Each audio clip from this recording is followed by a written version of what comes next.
કી જય. કૃષ્ણ કનૈયા લાલ કી જય. અંબારા મહારાજની પધારેલા રે ગુરુ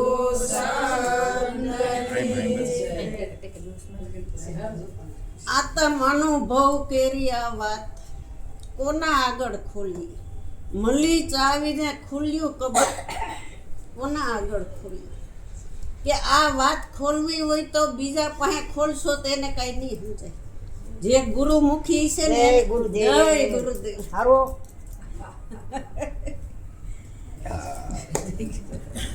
જેને પૂરા સાચા સદગુરુ મળ્યા છે ઈ આ અંતરના તાળાની ચાવી આપે ને તો ઈ ચાવીથી આપણે આપણું અંતરનું તાળું ખોલીને તો સમજાય.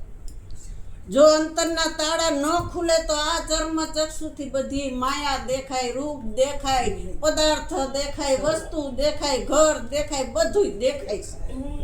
પણ બધાયનો દેખનારો દેખાતો નથી. કે બધાયનો દેખનારો દેખાય ને તો આ વસ્તુ બધી હોવા છતાં તમને કાંઈ અસર ન કરે. એટલે સંતો કહે છે આત્મ અનુભવ કેરી વાત, આત્માનો અનુભવ. કે બધાયનો અનુભવ આપને હતો. રામનો હતો, કૃષ્ણનો હતો, રામાપીરનો હતો. બધાય સંતો અહીંથી દેહ ધારણ કરીને ગયા. એના બધાયના ફોટા આપણે જોઈ તો બધાયના ખબર છે કે આ આટલા વર્ષ થયા ગયા, આટલા વર્ષ શરીર છોડીને ગયા. પણ એના શરીરને આપણે ઓળખતા હતા. એની અંદર પરમાત્મા તો ઈ જ આપણી અંદર અટાણ છે.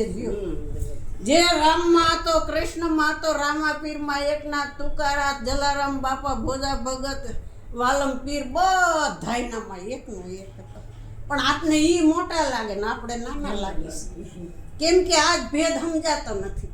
દેહ પકડાઈ ગયો. હા, એટલે સદગુરુ મળે તો બીજું કાંઈ નથી કહેતા કે તું તને ઓળખી લે ને તો બધું ઓળખાય દે. બધાયને ઓળખાણ કરીશી. બસમાં બેઠા હોય તો કેટલા આજુબાજુ ગામડાના ઓલા ગામના તમે કી ગામના છો ને કેટલી વાતો કરી છે. પણ આપણે ક્યારેય કોઈ ગુરુમુખી મળે તો એમ કીધું તમે કોણ છો? આવી વાત તો આપણે માયામાં રહીશી પણ કરતા જ નથી. એટલે માયા આપણે અંતરમાં ભરી છે ની જાતિ. એટલે સંતો કહે છે ઓહો રે તારી વર્તીને વાળજે, ઓહો રે તારી વર્તીને વાળજે, વર્તીને વાળજે ને અખંડને બાળજે, વર્તીને વાળજે ને અખંડને બાળજે, ઓહો રે તારી વર્તીને વાળજે,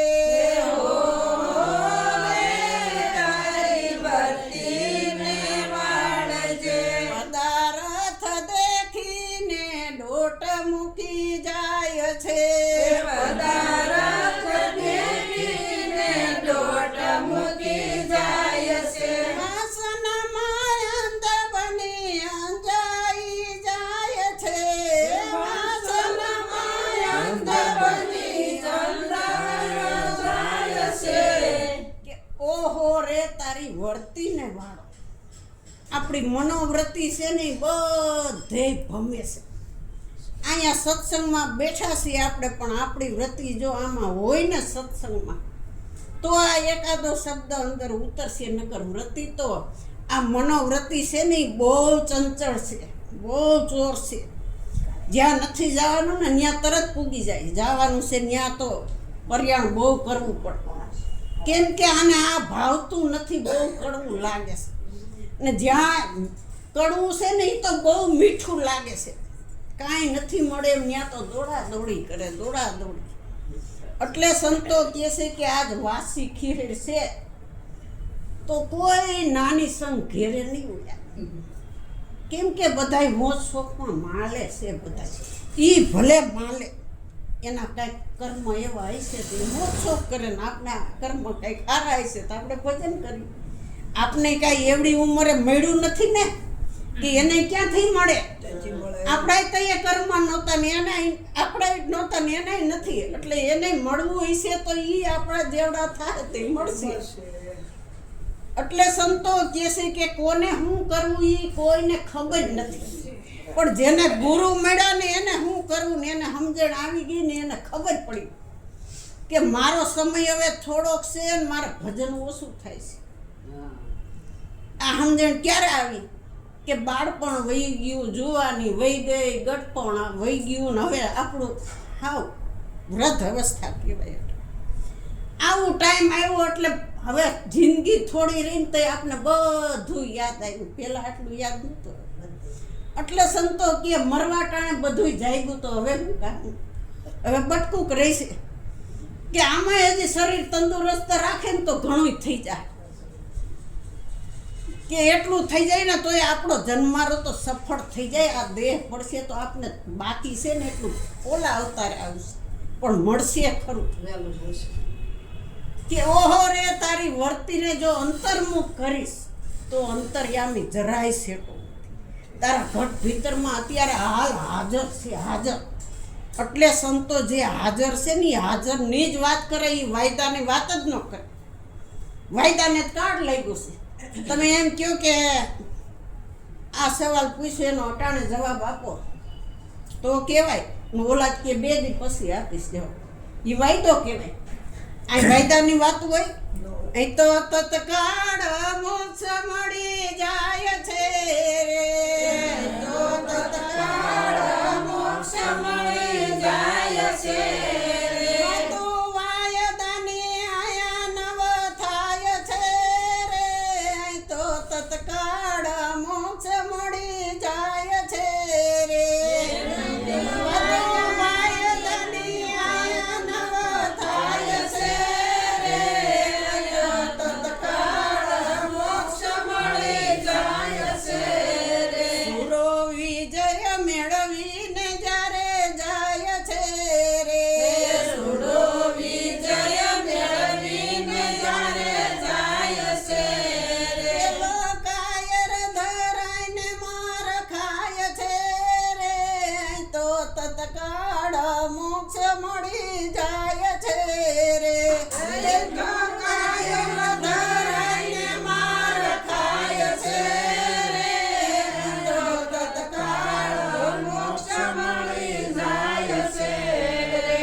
કે છેડા બેડા કમ્પ્લીટ હોય તો આપણે અંધારું હોય તો સ્વિચ દબાવી તરત લાઈટ થાય છે, વાર લાગે છે કેમ કે કમ્પ્લીટ છે બધુંય.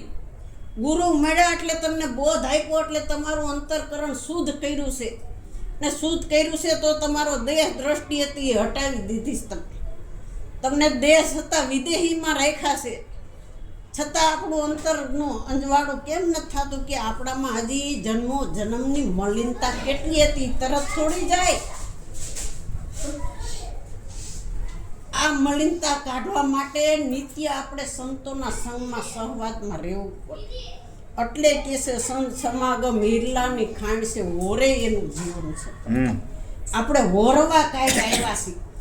આપણે ઠેલી લઈને ક્યાંક બહાર જાય તો કાંઈક હોરવા હાટું જાય છે કે ખાલી ઠેલી પાછી લઈને આવી છે. બરોડામાં અમારે જવું છે તો બરોડામાં ગયા તો કાંઈકનું કાંઈક લઈને આવ્યા છો તમે, એમને ખાલી આવ્યા છો કે લેવા ગયા તો લઈને જ આવી ને.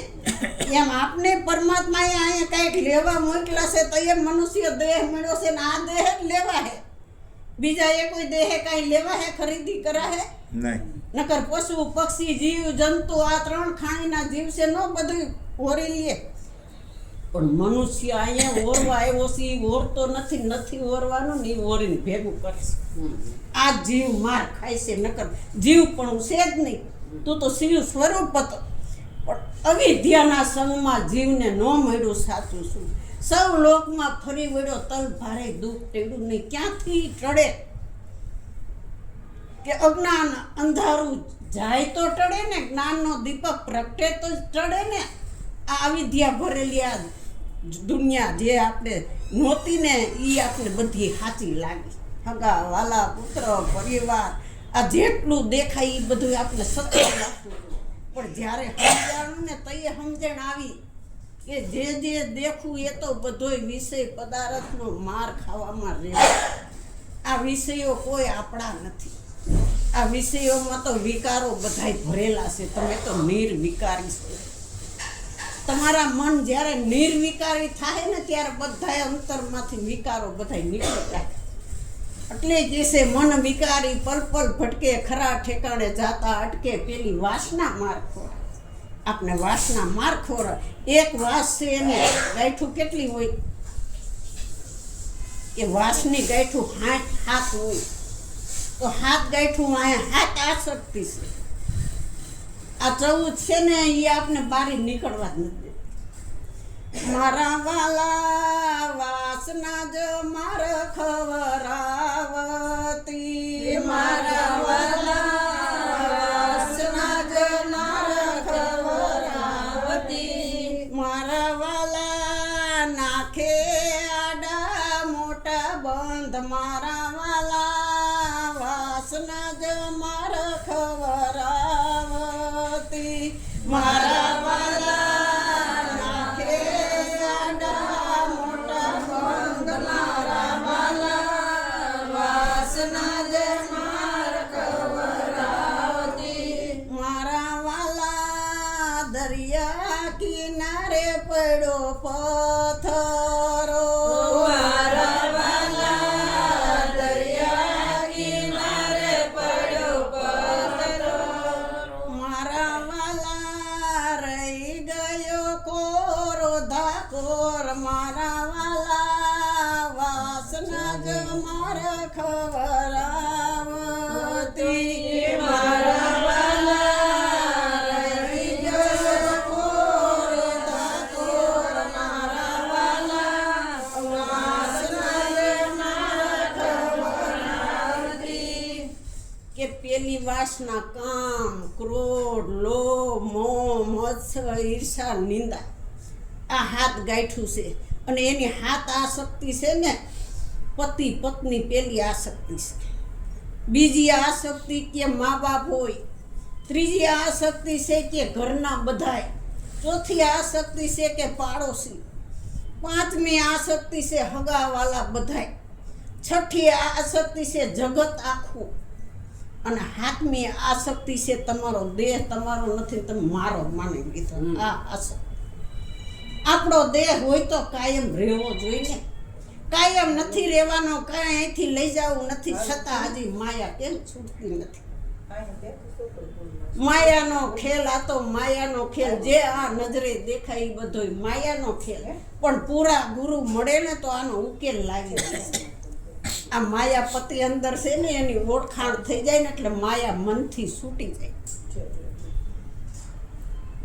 એક સોનું હોય 10 તોલાની લગડી, તો એના આપણે 10 દાગીના બનાવીએ તો 10 દાગીનાનું નામ જુદું જુદું હોય, પણ સોનું તો એકનું એક હોય ને. કે માટીના ઘડા તમે 10 બનાવો તો નામ જુદા જુદા હોય ઘડાના, પણ માટી તો એક જ હોય ને. એમ આ ગોળા હજારો હોય પણ કરંટ તો એકનો એક જ છે. તમારી અંદર બેઠો એ કરંટ છે ને એ પરમાત્મા એક જ છે. આ ઘડા તો અનેક હોય, આ ઘાટ તો બધાય અનેક હોય. અનેક ઘાટમાં અઘાટ રૂપી શક્તિ તમને આપી છે ને એ શક્તિને જાગૃત કરવા. એ શક્તિ જાગૃત થઈ જાય તો આ શક્તિ છૂટતા વાર નથી લાગતી.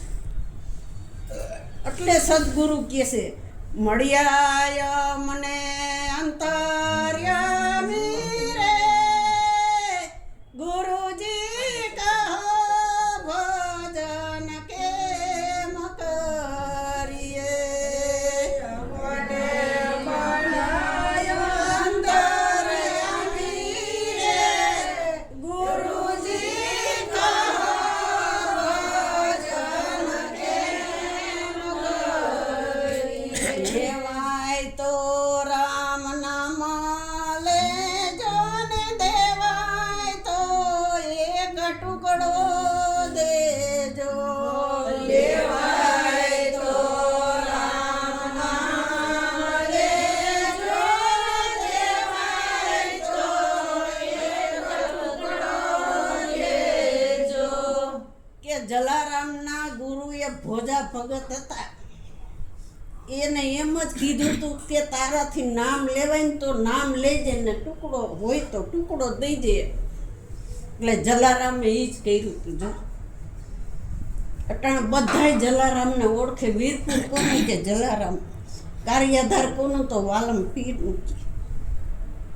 બધાય સંતોનું બધાયને ખબર હોય. મેવાડ કોનું તો કે મીરાનું. આ આપણા દાદા ને દાદા ગયા પણ કોઈ યાદ જ નથી કરતું. હજી તો 2-5 વર્ષ થયા તોય દાદાને ભૂલી જાય છે. કેમ કે દાદા એવું કામ કરીને નથી ગયા. ટાઈમ થઈ ગયો થઈ જાય.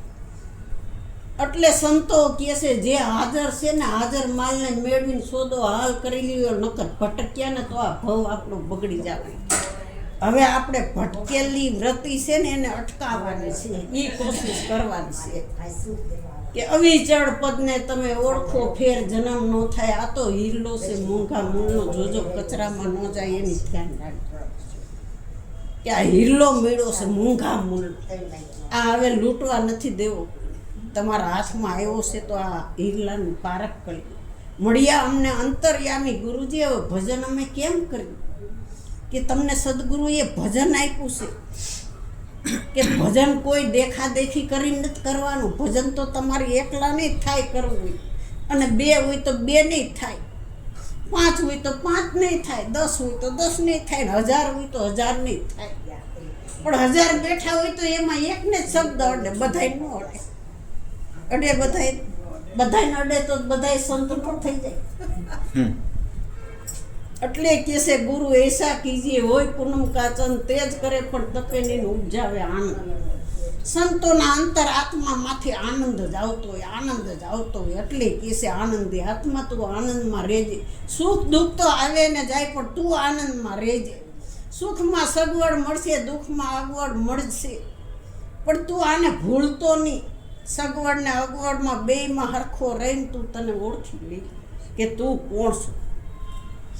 એટલે કે છે આત્મ તત્વ તું વિચાર, એ વિના તારો પાર નહીં આવે. તારે તારો પાર લાવો તું તારો વિચાર કર, આત્માનો, બીજા કોઈનો વિચાર નથી કરવો. આપણે હગા વાલા પુત્ર પરિવાર એકલાયનો વિચાર કર્યો, પણ પોતાનો વિચાર જ નથી કરતો. પોતે પોતાને જાણે તો નિર્ભય થઈ જાય, નરથી નારાયણ થઈ જાય, સેજ જીવન મુક્તિ પામે. સેજ વારમાં તમે જીવતા મુક્ત થઈ જાઓ.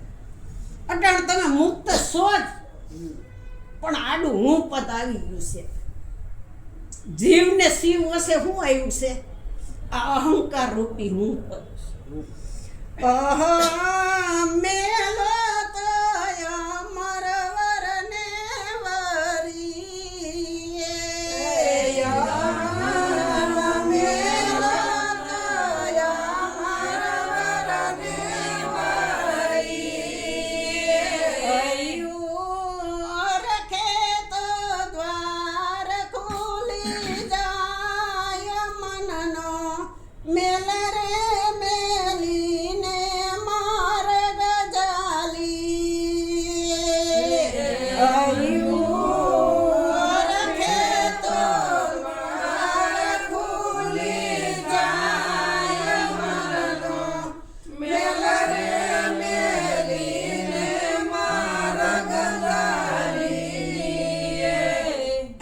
ઘાટમાં પરગટ પરમાત્મા ઉતરા શકા. આ અરૂપ ખેલે છે, આ રૂપની માય તમારી અંદર અરૂપ છે ને, એ આ રૂપમાં આવીને આ ખેલ બધાય કરી રહ્યો છે. પણ એ ખેલ કરતા કરતા ખેલાડી અંદર બેઠો ને એને ઓળખી લેવાનો છે. ખેલ તો માયામાં આવી છે, એટલે બધાય ખેલ ખેલવા જો. હું કર્યા વગરનું મળશે તમારે. ઘરમાંય રહેવાનું છે ને, આ આધ્યાત્મિકમાંય રહેવાનું ને આ સંસારમાંય રહેવાનું. 2 પલ્લા હરખા રાખીને વચ્ચે આપણે રહેવાનું છે. લૌકિક અલૌકિકને વચ્ચે મધ્યમમાં જ આપણે ઊભા રાખ્યા છે. એટલે કે છે આદિ અંતને મધ્યમમાં, બધાય મધ્યમમાં જ રાખ્યા છે. મધ્યમમાં રહ્યો તો તમે આને જાણો, પાછા તમે 2થી અલગ થઈ ગયા, ન્યારા થઈ ગયા. આવી રીતે આપણે આ સંસારમાં રહી અને આપણે ઓળખી લેવાનું છે, બાકી કાંઈ નથી. આરે કાંઈ આવવાનું નથી. માટે આ માયા અને મનથી છોડવાની છે. આ આપણી માયા આપણને મળી છે, એ કાંઈ કોઈ લઈ નથી જવા. બધાયની હવની જગ્યાએ હવની માયા બરોબર છે. આવો વિચાર કરીને આપણે આપણા પોતાના સ્વયં સ્વરૂપમાં જાગી જવાનું છે. ક્યાંય ભાગવાનું નથી, કાંઈ ત્યાગવાનું નથી. ઘર બાર પુત્ર પરિવાર છોડીએ નથી દેવાના. સંસારમાં સરખું રહેવાનું, મન રાખવાનું. એમ સંસારમાં ન લેપાય, એ તમારો દાસ. સદગુરુ દેવની